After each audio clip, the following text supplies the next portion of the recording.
Hazur, I was reading in one of Hazrat Mir Muhammad Ismail's books that it is said that the Holy Prophet said that those who die in childhood neither go to heaven or hell, but are gathered in a place called Maidani-Hashr, and a prophet is sent to them there, and those who accept the prophet will go to heaven. And can you please expand on this? No, this is not what is mentioned there. The fact is that it is said that those of the children who die young, in infancy, or in the age where they are considered innocent by the law, they would be raised again, of course, but they have not been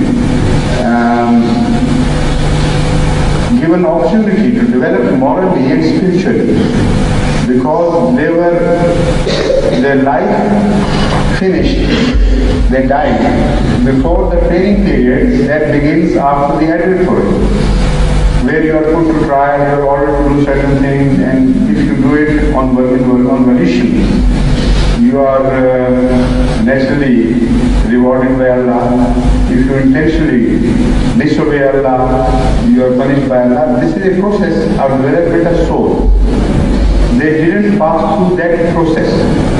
So how would their souls develop after being reborn, given a new life after that?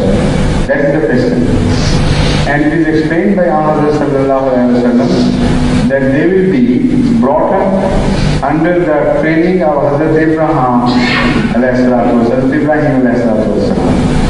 He would be in charge of the training system for such children to bring them up to the mark where they can have an independent existence in soul, in spirit, and they can make up for the loss of training in this world.